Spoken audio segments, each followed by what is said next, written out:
introduction. It's an honor to be here in this conference with as part of such a distinguished panel. And I want to begin by thanking Dr. Edwards and the Humanities Center, and including the Humanities Center staff, as well as Jennifer Leonard, has been always helpful, and I know I gave her some extra stress this morning.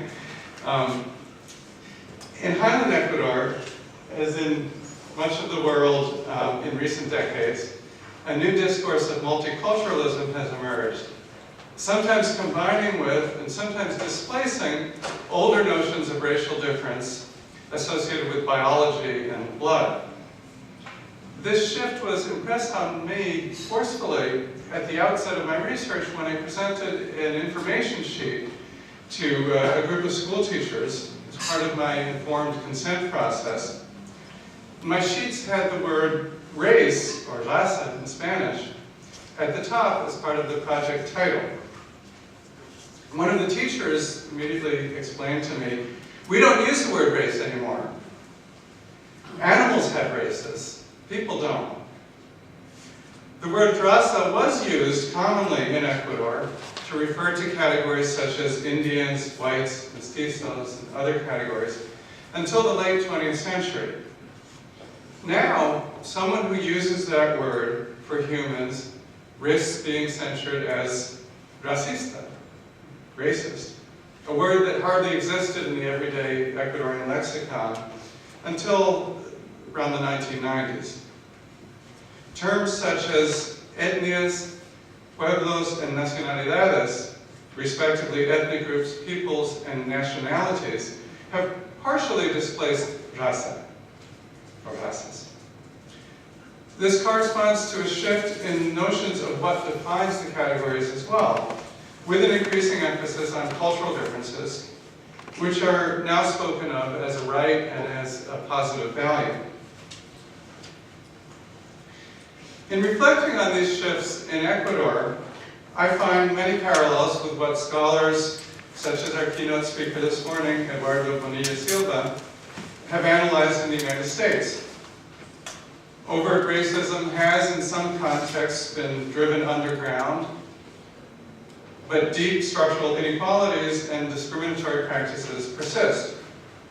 Non-Indians in Ecuador tend to minimize or obscure these inequalities and persisting racism through a common set of storylines that echo those Bonilla Silva has pointed to among whites in the United States.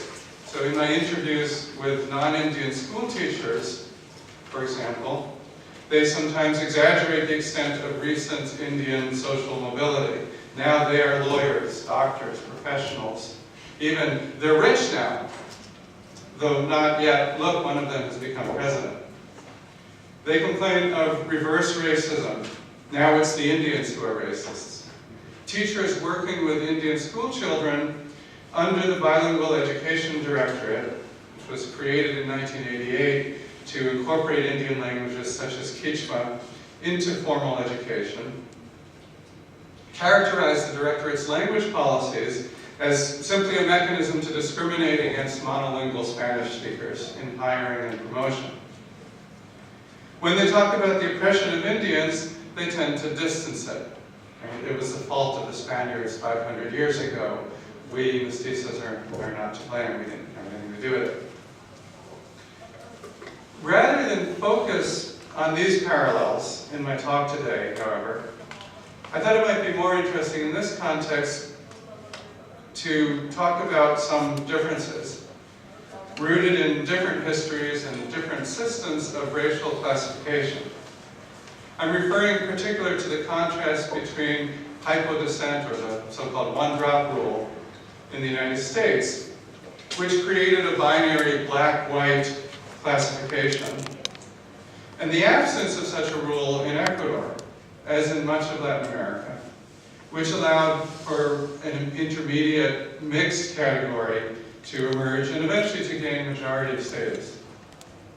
I won't have time to develop this comparison with the United States in depth here, but one implication of my argument is that in spite of the parallels, In spite of the parallel worldwide discursive shifts from race to culture, particular histories of racial classification continue to shape inequalities, identities, and the politics built on those inequalities and identities. I want to argue that in Ecuador, partly because of the nature of the pre-existing racial structure, this shift has sharpened the boundary between Indians and non-Indians, while blurring distinctions between different categories of non-Indians. This shift has in some ways facilitated and reflected the successes of the Indian political movement, yet these changes in the system of categories have limited its reach, the reach of this political movement.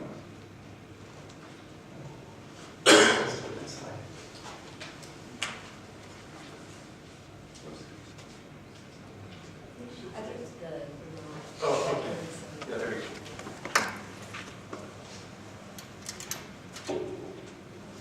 So a very brief, oversimplified comparative history now of racial categories in the northern Andes. Following the Spanish invasion, the colonial state made Indian into a legally distinct category. Indians were subject to tribute and other distinct institutions and laws. So that paralleled the existence of Negro as a legal category in what became the United States. But in contrast to the general lack or disappearance of a distinct mixed category in most of the United States, right, outside of Louisiana, in the Andes, the Spanish invaders and colonial administration instituted a legally distinct category, mestizo, for the offspring of the unions of Spaniards with indigenous women. The mouse. The mouse. Well, I tried the mouse before. Oh, okay. Oh, okay. I didn't see very word before. Okay. Mestizos were legally not equal to Spaniards, but nor were they legally Indians. Indians could sometimes evade tribute by moving to an urban center and claiming a mestizo identity, right, blending into the mestizo population.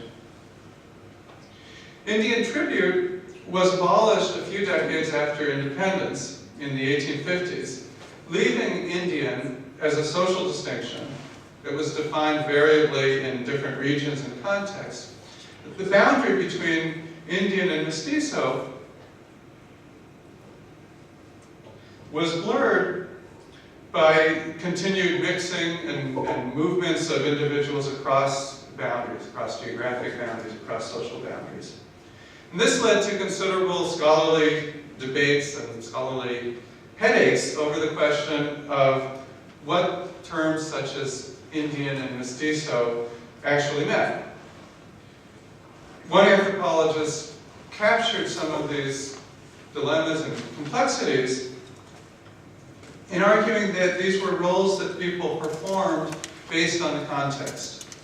So individuals might be forced to play the Indian or might be able to play the white in particular interactions depending on their relative positions along a continuum. And criteria that determined these positions and assignments to one or another category or role included a variety of criteria: phenotype, descent, surname, dress, residence, occupation, economic resources, language, literacy, and others. An important point to note here is that even before the contemporary rise of a discourse of multiculturalism, cultural markers already heavily shaped racial categorization, along with descent and phenotype. Over the last 2 to 3 decades, new discourses and institutions have brought cultural and especially linguistic markers even more to the fore as what define categorical distinctions. An example of this is that the Highland Indian movement, Ecuador, incorporates the name of the Highland Indian language, Quechua, into its name as a confederation of peoples of the Quechua nationality of Ecuador. As I noted earlier, in 1988, under pressure from indigenous organizations, the national government split the national public education bureaucracy into two branches.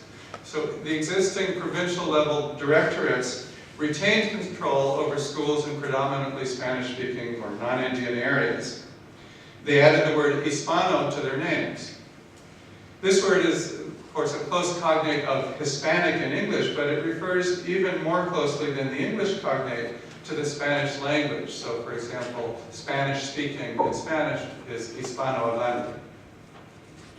The new branch, the Dirección Hispana, or Hispanic Directorate, the new branch, the bilingual directorate, with authority over schools in Indian communities, was termed the bilingual intercultural directorate.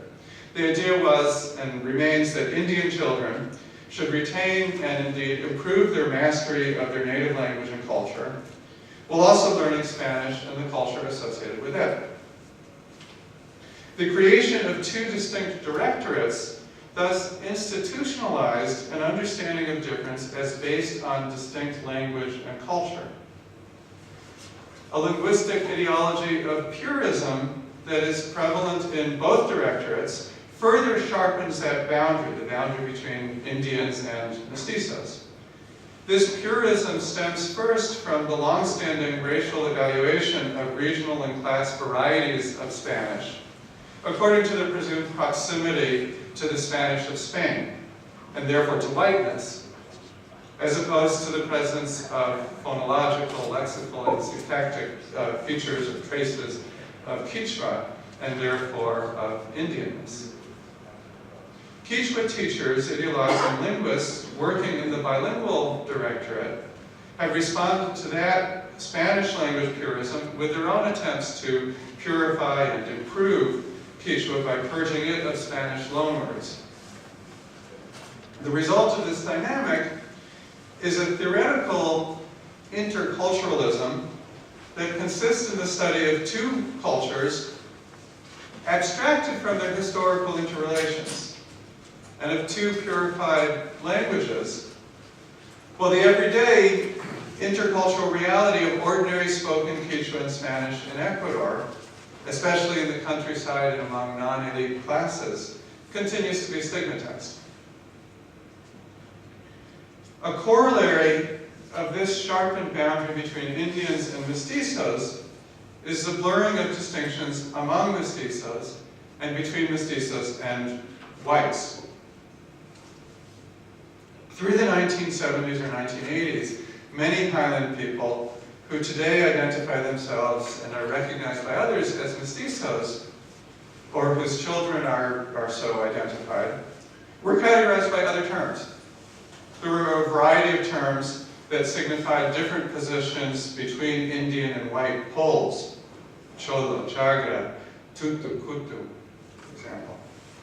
These depended on immediate ancestry, rural or urban residence, occupation or social class, and some of the other markers that I mentioned earlier. Most of those terms have fallen into disuse. In addition, the term blanco, or white, was also widely used and in various ways. Elites tended to claim to be purely white, purely blanco, and sharply distinguished themselves racially not only from Indians but also from mestizos. Non-elite people often use the term white not so much as a distinct category from mestizo, but simply in preference to it, or maybe as a more polite designation, or sometimes more or less interchangeably with it to refer to the same people, the same category. In recent years, a combined term, blanco mestizo, has entered the lexicon of Ecuadorian academics and media, referring to a presumably single merged category. The practice of using the two, blanco and mestizo, more or less interchangeably also persists. At the same time, it increasingly seems to be considered good form, in fact, a sign of an educated person and one who's not too arrogant, to recognize one's partial Indian ancestry by identifying oneself as mestizo among non-Indians. Of the school teachers I interviewed, almost all of those who did not identify themselves as Indians classified themselves as mestizo. They also sometimes took a cue from the name of the directorate and used the term Hispano as an ethnonym, right, equivalent to mestizo, or maybe to the academic term blanco mestizo. Thus, a dichotomy has emerged, not only in the educational bureaucracy, but more broadly in the increasingly hegemonic racial ethnic classification of highland Ecuadorians into two broad categories, Indians and mestizos, with the mestizo category occupying the more or less white side of that boundary. The political implications of these changes have been ambivalent.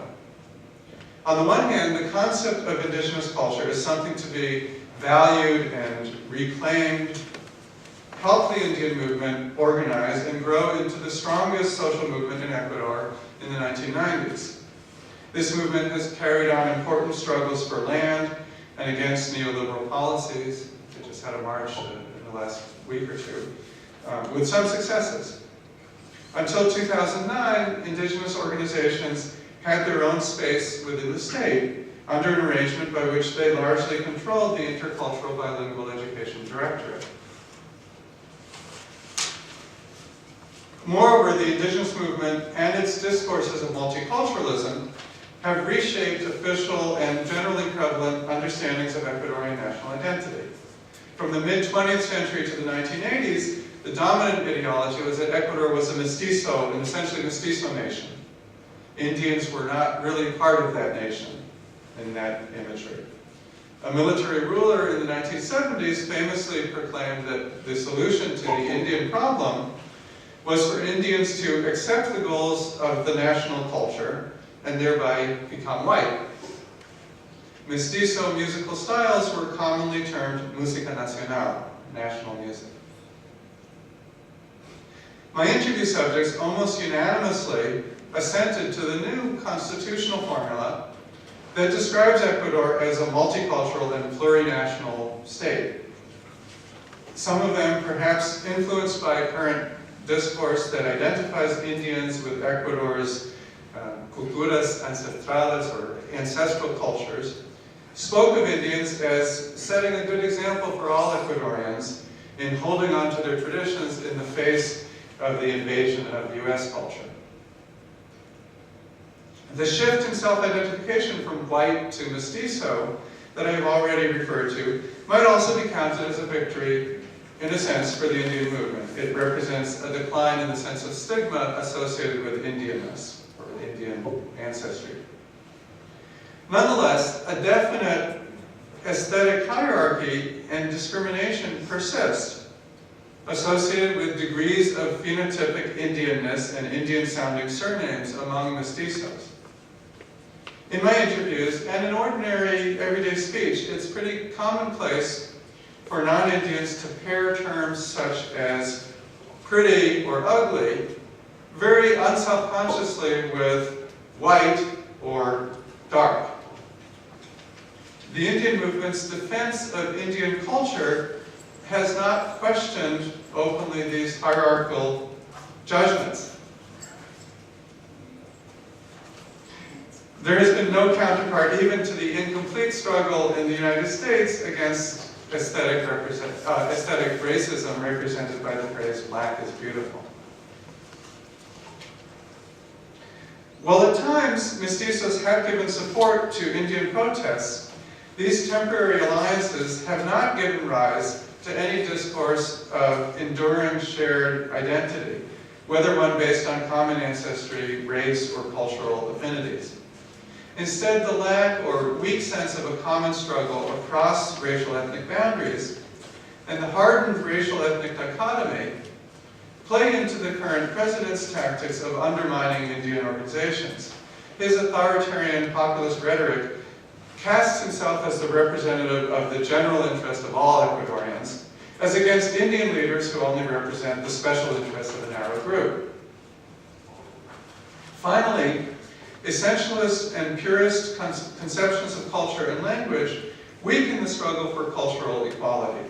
The same notion that associates Indians with ancestral cultures thereby locates them in the past, by contrast with mestizos who are presumably more open to modernity.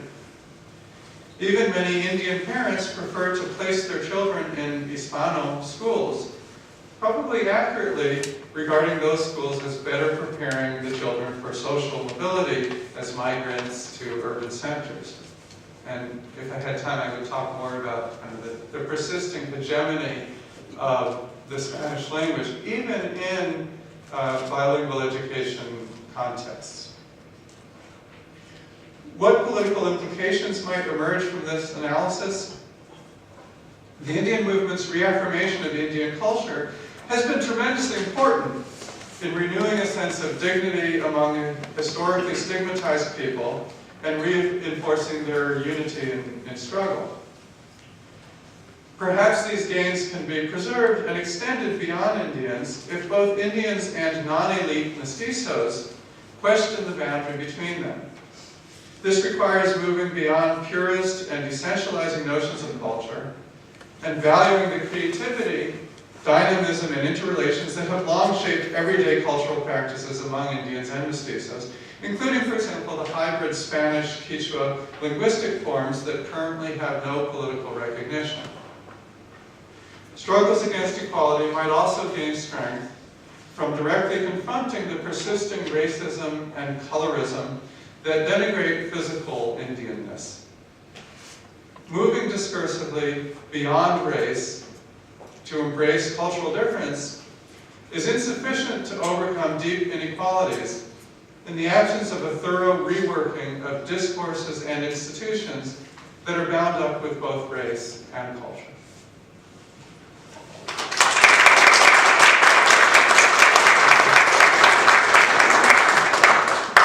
I'd like to open it up. We have a few minutes for questions and comments from the audience for Dr. Lyons. Yes, how would you define an urban center exactly?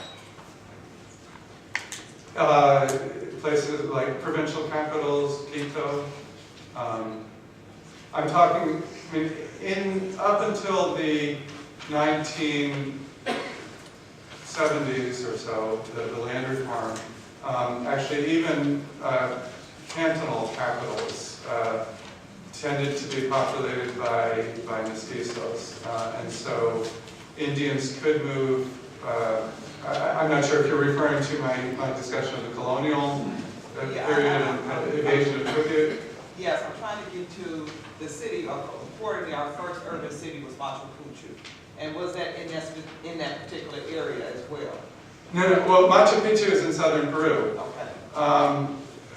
In the colonial period, there was really massive migration of Indians escaping tribute and other burdens. Sometimes they moved to other rural areas and might still be identified as Indians. Sometimes, if the colonial authorities managed to track them down or trace them, they could be assigned to another category of Indians. In the colonial period, there were different categories with different kinds of tribute obligations. But if they could blend into the mestizo population in the larger urban centers like Quito or other larger cities, then they could evade tribute altogether. That's it. Yeah. Hi, Barry. Hi, Heather. The process you described is pretty much exactly what happens in Mexico, except that in Mexico, we don't use mestizo, we use Mexican to mean mestizo, and we are the cosmic race. And but we still keep the Native American, the indigenous people, classified as Indian. And I was interested in asking the question: have the indigenous people in Peru accepted the word, I call it the I word, because the I word is equivalent to the N word in the United States. And I just find it astounding that neither scholars nor indigenous people have rejected the word yet, because it really is a term created by the colonizer. And they had three options: positive value on the I word, equal value to us on the I word, negative value on the I word. They chose the negative value. So when you use the I word, you're basically establishing and lengthening the inferior category. Yeah. But have the indigenous people, do they see themselves as Indian or different ethnic groups? Yeah, I've struggled with the terminology a lot. In fact, in my book, I avoided the word Indian and used the Quichua word Runa, even though in Spanish speakers' language, in Spanish, that word also is derogatory. But the word that has sort of been at the center, or the ethnonym that's been at the center of what I'm calling the Indian political movement is indigena. And part of the problem in translation is there's no good cognate for that in English. Indigenous in English is used as an adjective, but not so much as a noun. You're right, certainly the term indio in Spanish is highly pejorative, or has been. Scholars have adopted the cognate Indian, and I've joined that practice more recently. It's not as derogatory, I think, in English. In Ecuador, in some ways, similar to Native Americans in this country, in some contexts, indigenous people have kind of reclaimed the term, just as Native Americans sometimes have reclaimed the term Indian, and say, okay, you want to call us Indian or Indio, somos indios, kind of with pride. So there, it's like indigenous.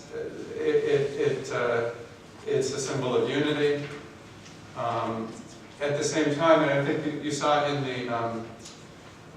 the banner of Ecuador, in recent decades, they have also revived a series of terms that were pretty much forgotten since the colonial period, but they've revived them to refer to a series of indigenous peoples in the highland that belong to this larger Quichua nationality. So there's a complicated dynamics of kind of reworking the meanings of a lot of terms. Parker? Hey Barry, well thank you for the wonderful presentation. It's a good counterpoint and contrast to what goes on in the United States. I was just wondering if you have had an opportunity to make some observations about the black community in Ecuador and how the racial dynamics in Esmeralda relates to the racial politics among the Indian population. Yeah, it's a good question. In the area where I work, in the Central Highlands,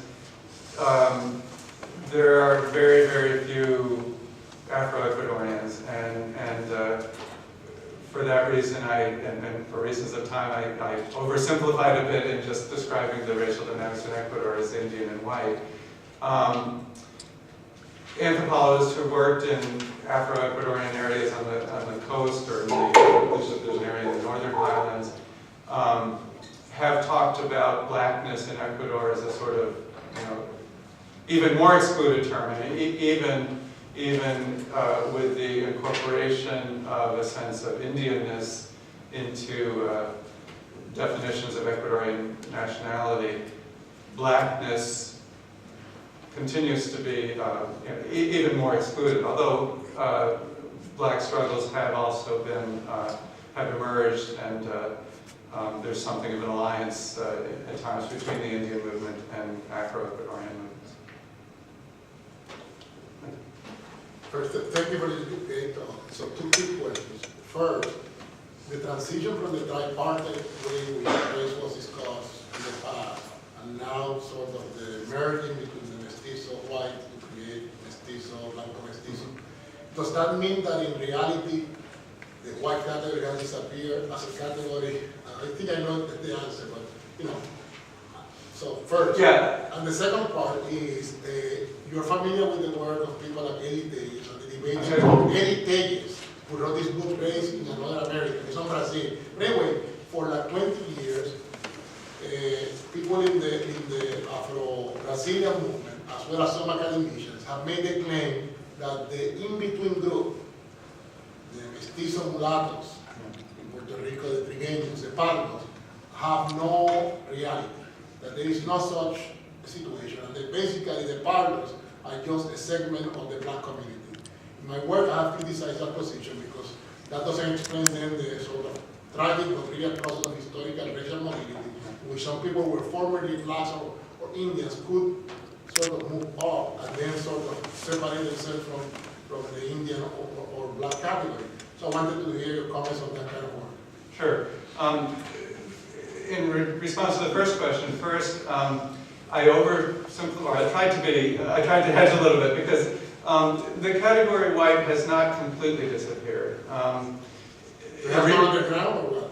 Well, both on the ground, it remains an official census category. I think in the last census, about 5% of Ecuadorians identified with that category.